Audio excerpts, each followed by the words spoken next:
La Genèse, chapitre 39. On fit descendre Joseph en Égypte. Et Potiphar, officier de Pharaon, chef des gardes, égyptien, l'acheta des Ismaélites qu'il y avait fait descendre.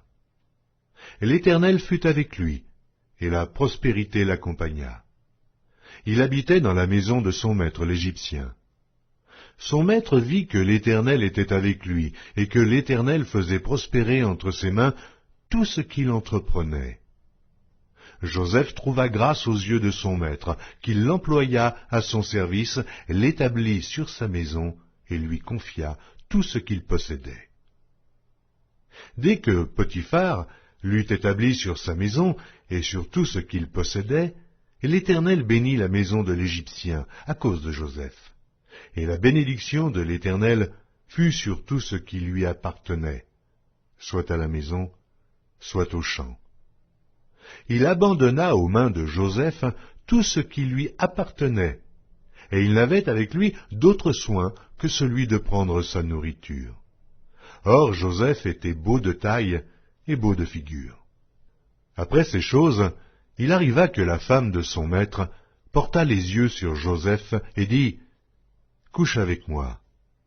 Il refusa et dit à la femme de son maître « Voici mon maître, ne prends avec moi connaissance de rien dans la maison.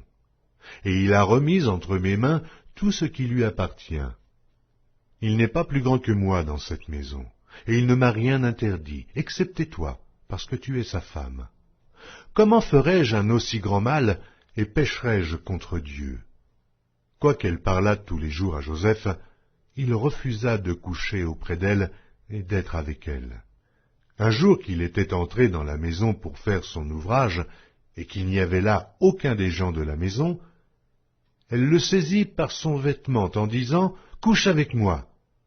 Il lui laissa son vêtement dans la main et s'enfuit au dehors. Lorsqu'elle vit qu'il lui avait laissé son vêtement dans la main et qu'il s'était enfui dehors, elle appela les gens de la maison et leur dit « Voyez, il nous a amené un Hébreu pour se jouer de nous.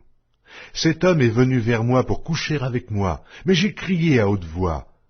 Et quand il a entendu que j'élevais la voix et que je criais, il a laissé son vêtement à côté de moi et s'est enfui dehors. » Et elle posa le vêtement de Joseph à côté d'elle, jusqu'à ce que son maître rentrât à la maison. Alors elle lui parla ainsi. « L'esclave hébreu que tu nous as amené est venu vers moi pour se jouer de moi. Et comme j'ai élevé la voix et que j'ai crié, il a laissé son vêtement à côté de moi et s'est enfui dehors. » Après avoir entendu les paroles de sa femme qui lui disait « Voilà ce que m'a fait ton esclave », le maître de Joseph fut enflammé de colère. Il prit Joseph et le mit dans la prison, dans le lieu où les prisonniers du roi étaient enfermés. Il fut là, en prison. L'Éternel fut avec Joseph, et il étendit sur lui sa bonté. Il le mit en faveur aux yeux du chef de la prison.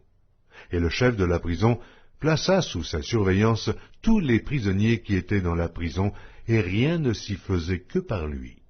Le chef de la prison ne prenait aucune connaissance de ce que Joseph avait en main, parce que l'Éternel était avec lui. Et l'Éternel donnait de la réussite à ce qu'il faisait.